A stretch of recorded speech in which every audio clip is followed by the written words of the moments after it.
Welcome to the last lecture of this year CARE conference. It will last around 45 minutes and will be followed by a short closing talk, so don't go anywhere after it ends. And there will be a Q&A, so ask your questions via Eventory app as for every other lecture.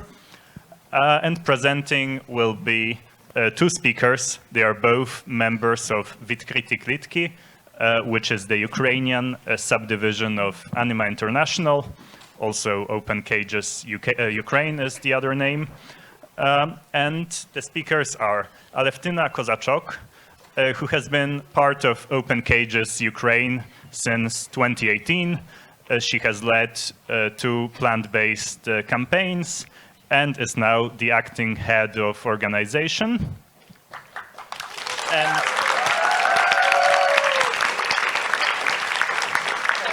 Mariia Voitovych, closer to me, is a long-term activist and has worked both in campaigning and operations. She recently became an HR manager at Відкриті клітки.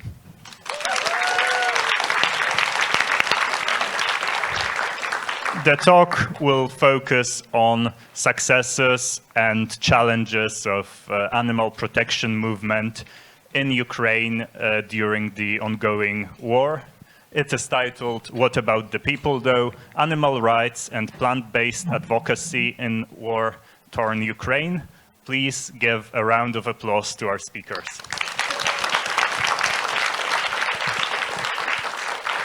Thank you. Does it work? Yeah. Thank you for the introduction. It's a bit awkward because we actually have slides presenting ourselves, so you will have to hear a bit about us twice. So thank you for coming. It is a bit nerve-wracking, but also very pleasant to see so many people so interested in this topic. So thank you so much. As you can see from the introduction, we're going to cover animal rights movement in Ukraine for the last year and a half. We will start from the day when Russia invaded Ukraine and when the full-scale invasion began. And we will try to walk you through the stages of how people reacted to this news, how they adapted to the new circumstances, how animal rescue kind of evolved during this time, and also show you how it looks like now and what it holds despite the war or even due to the war. I will Our idea is to give you more context, to give you a better idea of what's happening, because from our experience and from what I see now, it seems like people care, or at least curious, but always hesitant to ask questions for some reason. So maybe we will give you more information so that you can start to ask more questions and we can start the conversation. I forgot about this one. So we will walk you through this. The two disclaimers I want to give in advance. The first being that obviously it is war related. So we have many photos. We try to avoid too graphic footage, but still it can be a bit distressing. So just beware. And the second one is that Ukraine is a big country, and it was difficult to talk about it even before the war. And now when we don't have information about many territories, some are occupied, some are very close to the front line. Obviously, animal movement is not as prevalent there. It's almost non-existent. And also we don't have a lot of information about the territories. So we try to stick to things that we know personally or that we've been involved into. And thus, the presentation can be a bit like Kyiv-centric, Western, Central Ukraine-centric. So keep that in mind as well. And I wanted to present myself. It's already done, but I can repeat some stuff. I've been active in a movement since 2017. At that point, we didn't really have much information about plant-based nutrition in Ukraine, like evidence-based nutrition. And also, I was on maternity leave, so I had plenty of free time, and I created a YouTube channel about that. And in a year or so, I was hired by Anima International Ukrainian branch, and I've been coordinating a plant-based campaign for 4.5 years. And lately, I've been involved mostly in operations and internal management of Open Cages, so basically an acting head of the organization for now. And this is Mariia. Would you like to present yourself again? Yeah, hello. My name is Mariia. I joined the animal advocacy movement in Ukraine in 2019 as a volunteer of Open Cages Ukraine. Then I participated in our welfare campaigns, including cage-free pressuring campaigns, fundraising events, and anti-fur campaigns. And now, as it was said, I am a current HR manager in Ukraine. So let's start with the first days of the full-scale invasion of Ukraine. Most probably you all know how the story began. On the February of 24th, Russia invaded Ukraine. What does invade mean in this case? Literally, the Russian army crossed the Ukrainian border and launched extensive strikes on Ukrainian crucial infrastructure and civilian objects. Just like this building that you can see on the left, it's a residential building in Kiev, capital of Ukraine, and on the right, it's in Borodyanka city, which is in Kiev region, not far away from Kiev.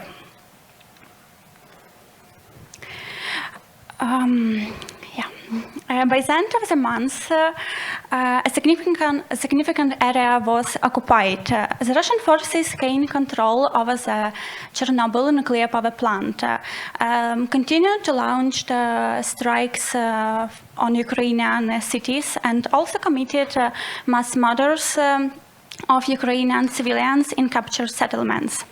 Their advance ceased a mere 30 kilometers away from Kiev. Meanwhile, millions of Ukrainians, including me and Alevtyna, fled their homes seeking for refuge abroad or relocating to western cities of Ukraine, which were more safe for that time. People took with them only a limited amount of things that fitted into their emergency kit. And most often, but not always, they evacuated with their pets. Obviously, not everyone fled Ukraine. A lot of people left in their places, in their cities. And most often, they went permanently or temporarily to metro station, underground, or in basements.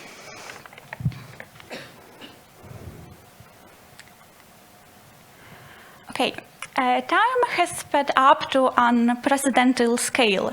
Can you imagine that Ukraine is 40 million country? So all this country plunged into panic, doom scrolling, and not understanding what would happen in the very few hours. In those first terrifying and frantic days, a lot of us made a lot of spontaneous and rash decisions, such as leaving Kiev to northern settlements, not realizing that due to the offensive from Belarus, these settlements will be first to be occupied. And from the first moment, I think me and Alevtyna already understood that farm animals, like never before, had the least chance to remain unscathed. Always warning photos. So I will go back to animal victims later, but for now I just want to mention that a couple of weeks later, after full-scale invasion of Ukraine, these terrifying photos of animals victims started to emerge, and we got confirmation of our guest. So on the left is a farm in Vychlivka where 90 cows and 30 pigs died after 2000 occupation. And on the right is a farm in Sumy region, also is a neighbor region to Kyiv one, where 4,000 pigs died after constant shelling by Russian artillery. Okay. No one at the time has never expect such a rapid transition from a comfort European life to a survival mode, full with helplessness, fight or flight reaction all the time, and a zero control of our life. So for that first stage of war and for this period of our presentation, I just want to mention that if there is a lesson to be learned from these initial days of war, it is even in a phase of warning, you can never be completely ready for a war. And we with Alevtyna weren't also, neither as individuals with their loved ones who we had to take care of, nor as animal rights activists who we didn't stop to be despite the outbreak of the war. So I will give a word to you, Alevtyna. Thank you. So, the first couple of days, as you've seen, were quite chaotic, mostly because people obviously didn't have any experience of that before, but they didn't really expect it to happen like that. I guess even people who thought that Russia could invade didn't really think that it would be such a massive attack and it would take so much time. So, it was very chaotic, people didn't prepare so well, and on the first day, production of all goods stopped completely. But obviously, the necessity for these goods never went away. So once people realized that it won't be over in a day or two, they sprung into action quite quickly in order to help each other.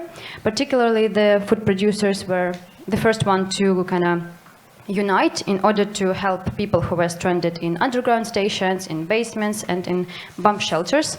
These are just a couple of examples of our colleagues from Kharkiv and from Kiev. They had food spots there, they had many vegan products donated to them, and they kind of became these hubs for cooking dozens of and hundreds of charity meals for people who were stranded in these situations. I know of some vegetarian restaurants which was responsible for feeding maternity ward or a whole monastery in Kiev region. So whoever they could help, they tried and did. The next prominent thing at that point was evacuation of animals, for sure. It had always been quite difficult to travel from Ukraine to Europe. It takes time, preparation, a lot of bureaucracy. But at that point, many people were forced from their homes very quickly. And they were kind of clueless near the border with their animals and not knowing whether they would be able to cross the border or have to leave their pets behind. And luckily, Poland was probably the first one to simplify the rules very much. And it kind of created a whole movement of people who quickly became experts in evacuation. And many people who crossed the border once or twice started to share information. So we also had a volunteer who was kind of specialist in this field. I presented with her last year on CARE. Maybe some of you remember her. It's Olena. So people really try to help everyone. Obviously, they specialized on cats and dogs as usual, but sometimes you could see some unexpected guests, like these cute chickens on the second photograph. And basically, although the focus was on pets, people still tried to help whoever they could. So this photo on the left, you've probably seen it already because it became kind of semi-viral at some point. It is Anastasia Tikha. She is a young volunteer and she evacuated animals with disabilities mostly from smaller cities around Kiev that were occupied previously. And on the right is just a typical picture of how people tried to evacuate whoever they could put in cages, backpacks, pockets, whatever. And if you Google photos, you will probably find plenty of like buses filled with huge turtles, cars with kangaroos and such. So whatever they could do, they tried and did it. But quite soon, it was realized that there are some unexpected problems. Particularly in a couple of days, many people realized that many animals were locked up in their apartments and homes by their owners. And it's kind of simple to assume that it was made by people who didn't really care. But I think that it is a very small percentage of people. Mostly people just didn't think that it would take so much time. They assumed that it would be better for their pets to be left with food and water in familiar environment, and then they will come back for them in a day or two. Some even didn't have a chance to come back. So some initiatives arose that try to feed and give water to these animals, and eventually break into houses and rescue those who were still alive. So these are two examples. On the left, two photographs are photos of Zoopatrul. It's an animal rescue organization in Kiev. And on the right, it is Alexei Surovtsev. He's actually an actor, and coincidentally, he's also a striptease dancer. But he rescued around like hundreds of cats from homes in these smaller cities. And now he also has his cat shelter in Kiev. And for sure, places where animals were kept in big groups suffered immensely as well. Many pet shops with live animals were locked. Many zoos were under occupation. Ecological parks were near the front lines, so plenty of animals died, unfortunately, due to cold and not being fed, or due to injuries. But here, people also try to help, despite the fact that their lives also were in danger. On the left, you can see a photo of animals from a zoo, which is near Kiev. It was also occupied for a long time. They didn't have electricity at all. They didn't have food as well. So people from nearby villages came there and shared any food they had and clothes in order to warm up animals that needed warmth, particularly these two animals on the photo on the left. And once the territories were deoccupied or some shellings appeared, people were quite quick to come and try to rescue whoever was left alive. And many of the people had never been in animal rescue movement. They just tried to do whatever they could, and now a huge percentage of these people are actually involved in the movement as well, even though they started very spontaneously. And we obviously tried to focus on rescue missions and more or less successful stories, but for sure, not all efforts were successful. And these are just three examples of very media-covered stories. The first one, you've probably seen it. It's Chornobaevska poultry farm. It used to be the biggest European poultry farm, but unfortunately, they were occupied. They didn't have electricity, so around 4 million chickens died there because they weren't able to feed them. On the second photograph, it is Brodinka shelter. The owner of this shelter actually left, and she fled occupation, and she locked animals inside. So around 300 dogs died there from hunger. And the last photograph is basically a typical photograph that you've already seen. It's a farm in Zhytomyr. I think 1,500 pigs were killed there due to shellings, but it is very typical. Many farms were in this position and are still in this position in eastern Ukraine. And unfortunately, it is just an inevitable consequence of war, for sure.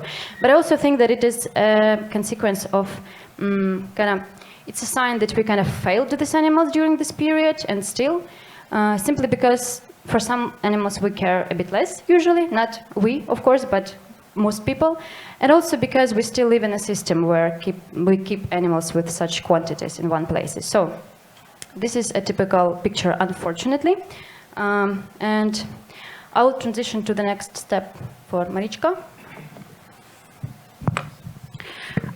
So I will cover the period of the rest of summer and a part of, maybe a part of a fall.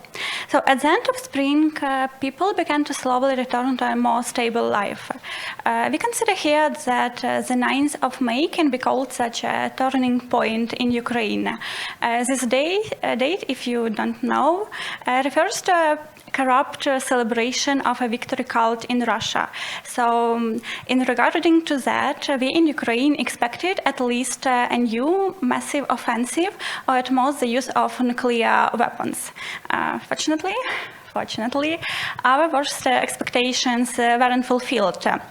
The Russian blitzkrieg suffocated, the Kiev was completely liberated, and many things became new normal. Such as getting married, like this couple in front of ruins of destroyed Kharkiv, or playing in front of destroyed building.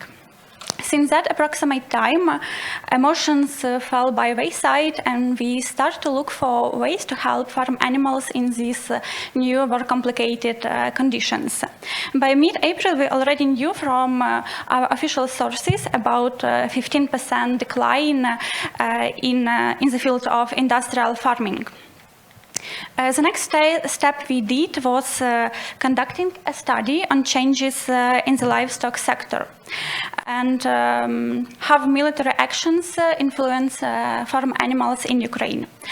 So we survived around 120 farms, and as we expected, those farms who were the closer to the war zone suffered the most. Among farm animals, victims were estimated in tens and thousands, millions animals once. Animals died from shelling, fires, lack of food, water, veterinary care, or absence of staff to look after them. On some farms, the scale of death was enormous. For example, on Chernobylivka farm that Alevtyna mentioned.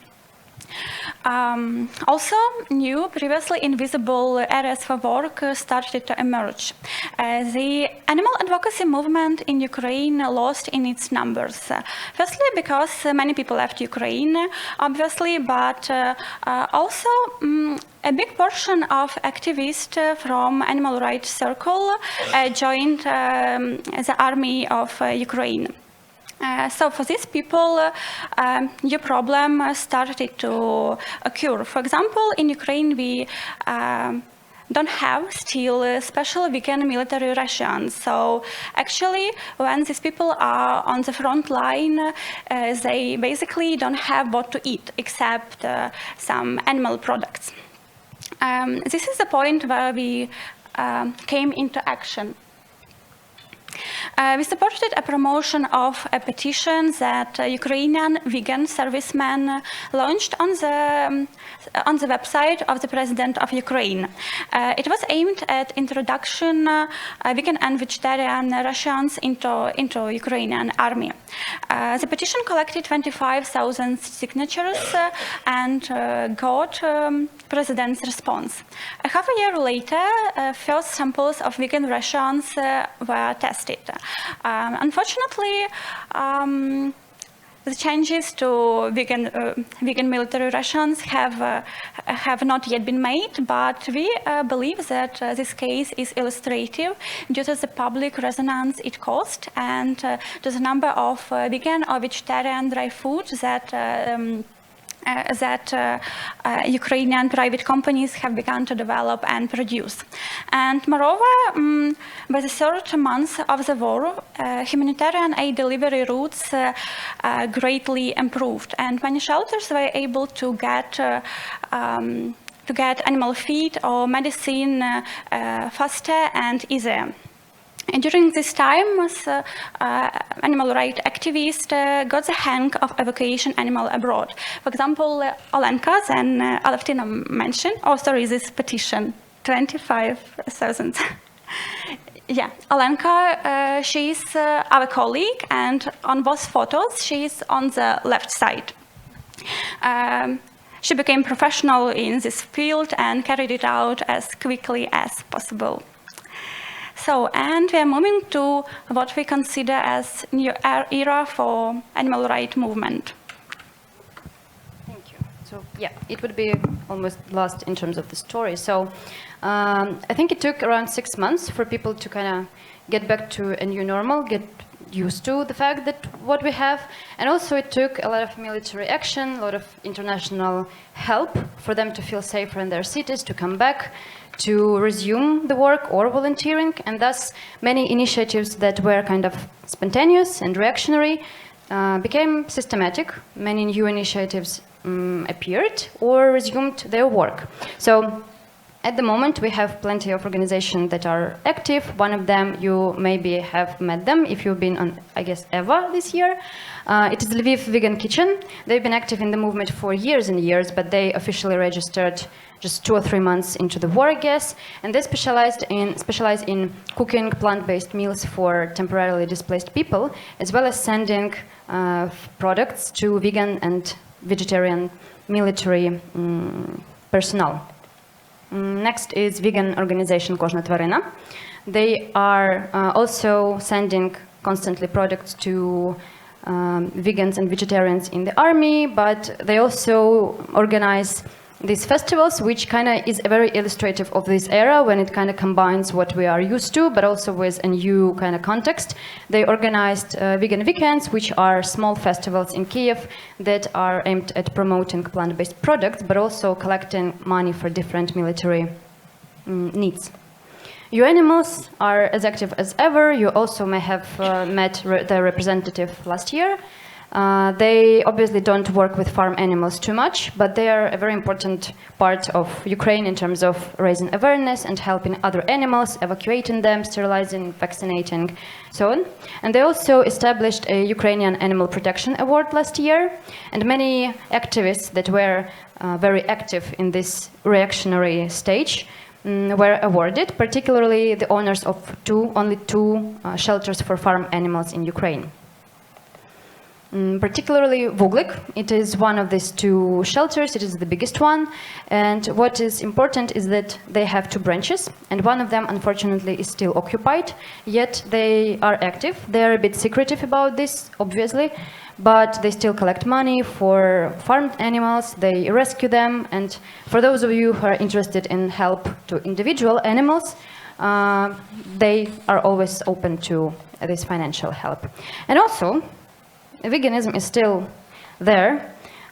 Businesses are trying to survive, they're trying to support Ukrainian economy, so we had many new products and many new collaborations in Ukraine, such as the biggest plant-based meat producer collaborating with the biggest gas chain. Yeah. So now we have vegan burgers everywhere. However, obviously, despite kind of getting back to normal, we have still challenges that we have to either be prepared for or at least remember that they can happen. And the first one, which we didn't expect to happen so soon, was law drafting, which we really enjoy in Ukraine. And under disguise of the war, many businesses tried to lobby draft laws, which kind of were aimed at making business processes easier, supporting the economy and so, but basically meant completely destroying what was done for animals in the last 5 years or so. One of them wanted to allow hunting again and using animals for leisure activities, such as using them in circuses and in restaurants for show. And another one wanted to allow foie gras production again in Ukraine and allow different practices for farmed animals, which were completely forbidden before. Luckily, the second one was petitioned against, so it won't happen. And the first one is now under revision, so we hope it won't happen as well, but we have to keep an eye on them because they are popping up here and there quite frequently. Another thing that we didn't expect, but now kind of used to that, are attacks on the infrastructure. It was last winter when Russian forces kind of used this as a strategy. They bombed infrastructure and power plants frequently in order to cause blackouts. And that's why we had rolling blackouts. I'm not sure if anyone is familiar with that, but basically it's a blackout but scheduled. So you kind of know in advance that you will be in a blackout, but you know that it will happen for like 2 hours or maybe 2 days. You don't know, but at least you are prepared. And that's why it took a lot of unexpected efforts, money spent on generators and stuff. And for us, obviously, it was difficult. It was difficult to work, to eat, to be warm. But also many animals, unfortunately, died because they also were not fed and could not be warmed up. And it wasn't a focus for sure, so we don't know how many animals died. But now we have to keep that in mind as well, because there is a huge chance that next winter season it would happen again. I hope not, but there is a chance. Also, for now, we have to keep in mind another thing, which are disasters that can happen very unexpectedly. The last example of that was Kakhovska hydroelectric station. disaster. The dump was bombed, which led to flooding of a vast area near Kherson region. And this means for animal rights activists all over Ukraine that they have to leave whatever they are doing, mobilize their resources, time and money, and buy stuff to help these animals, to buy boats and other equipment which will be used like one time, hopefully. But still, it kind of puts a question mark on all the plans that we have. And of course, there are some constant threats like shellings of the infrastructure and of civilian buildings, and also the man-made nuclear disaster, which is concerning not only for Ukraine, for sure.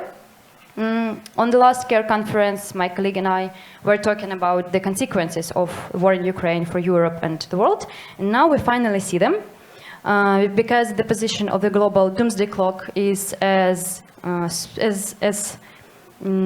close to midnight as ever, largely because of Russian invasion to Ukraine and due to the risks to nuclear plant stations.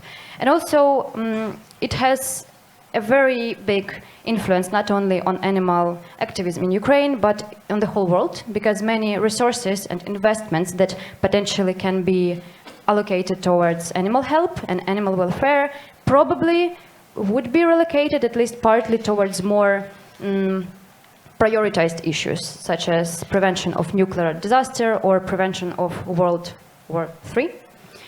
However, we are quite sure that despite the war, animal rights activism is very strong in Ukraine, and it probably will be strong elsewhere as well, and it will probably win. There is a term in Ukrainian which is read like "ne na chasi." It basically means like it's not time for that. And it is kind of a meme of sorts in Ukraine, because we use it for social and political events whenever, in social and political sphere, whenever money and resources are relocated towards initiatives that are not directly connected to the army. So many people think that we only have to do stuff to win, and we will kind of deal with everything else later. However, practice shows that difficult times, particularly wars, frequently lead to periods of positive social change, and if problems arise, quite frequently it means that they are there and they need to be solved, and they are kind of na chasi, which means that there is time for that. And what we think is that if it is happening in Ukraine, probably it will also happen elsewhere and we will win. But now I will give my word to Marička for the last part. So, as you have seen, there are many actions taking place in Ukraine to help different animals, although mostly they are very reactionary and spontaneous. But we believe that this will be the case until the war in Ukraine will be over, because it causes a lot of dangers for people who work and live there, and also causes disasters that Alevtyna mentioned. But we still believe that there are a great potential for animal rights movement in Ukraine. Last year, around 6 months into the war, we conducted a study of people's attitude toward animal welfare, which was taking place in 14 cities of Ukraine, obviously not in occupied zones. And we got very promising results. I won't go through all of them because we have too little time, but I will mention that a huge part of Ukrainians are interested in welfare of farm animals. For example, 86% of people claimed that natural needs of farm animals are important for them. Or, for instance, that 63% of Ukrainians are ready to pay more for animal products if they are produced in the farms with better animal welfare conditions. Some hopeful result is that 30%, almost 30% of Ukrainians became more sympathetic to farm animals during the war. Obviously, these results can be 100% reliable, but we still, we still consider them very promising for us, and because they highlight certain readiness of people for animal welfare messages. And it's important also because, as you probably know, Ukraine now is in its integration to European Union process. So in the nearest future, we will need to adopt our legislation to better European Union standards. And of course, it will affect a huge amount of farm animals.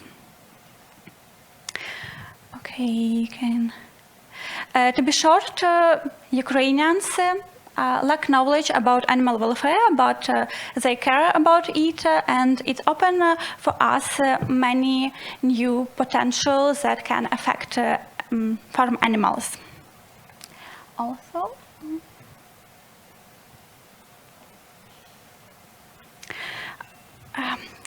for us it means that we doubling down on our cage-free campaign because, as you may know, or maybe not, that 99.5% of all eggs in Ukraine are from cage-free system, battery cage actually.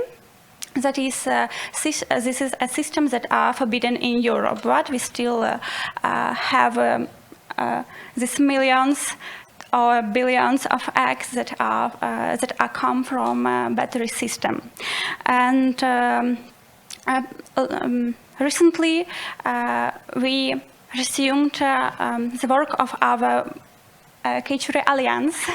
Yes, thank you. Cage-Free Alliance, and we work closely to business and producers and retailers in Ukraine to encourage them adopt high EU standards towards farm animals. For all, if you have additional questions or comments, or maybe do you want to participate in our cage-free campaign, you can contact Andriy. He is our colleague who is the head of cage-free campaign in Ukraine. And for the last word, sorry. I will be very quick, I promise. So I won't stay long for a plant. We also did a plant-based research, which was kind of promising. I won't stay long for that. I will just say that we stopped this campaign for a while to focus on cage-free, but there is a huge potential. People don't really know what are plant-based products. They still think that meat is necessary, yada, yada, yada. So if you're interested in this, or you have any questions, or you maybe want to create something in Ukraine about that, we would happily share some experience with you, especially considering that this market is expected to grow, partly because businesses really want to exist there. Okay, so what's next? We don't know. Honestly, we have some plans. We kind of try to strategize, but the war is kind of unpredictable, and it does strange things sometimes. It is tiring. And we just have to be ready for the fact that someday or some hour it will just change our plans completely and we won't be able to do anything. But we try.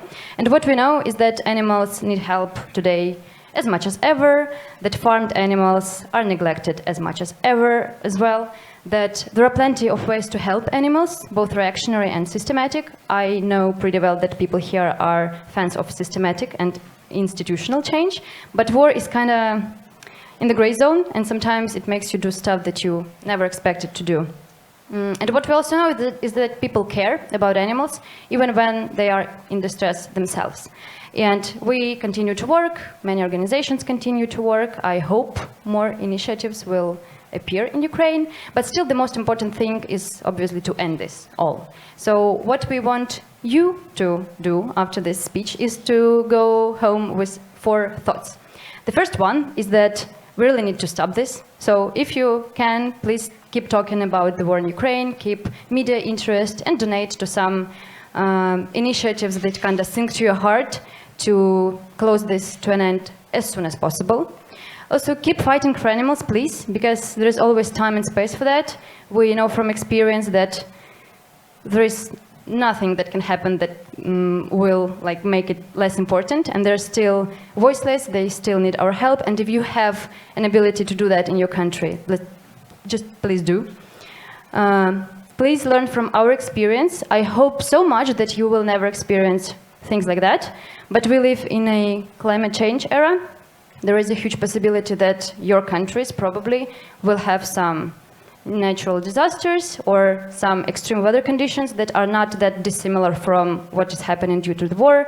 So maybe some practices and laws can help you to prepare as well.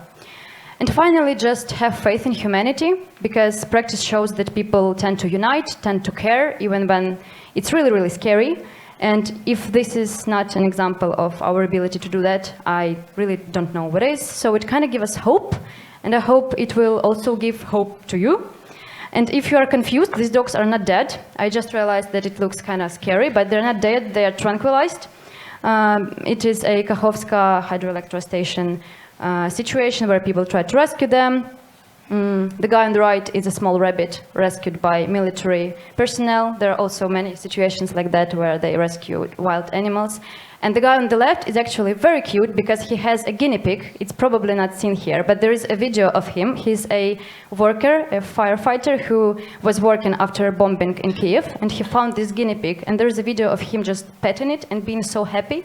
So that kind of gives us hope, and I hope it will give hope you too. So thank you so much for you being here.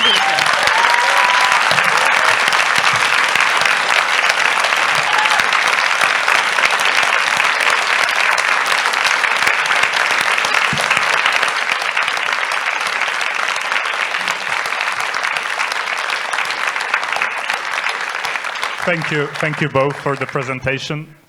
We have time for one question. Someone asked for the QR code back, if you could put it on for a second. And yeah, the question is how we can support the vegans on the front line, if you think there is such a way. To be honest, I'm not sure if it's possible to do like internationally. We already did what we could in terms of petition.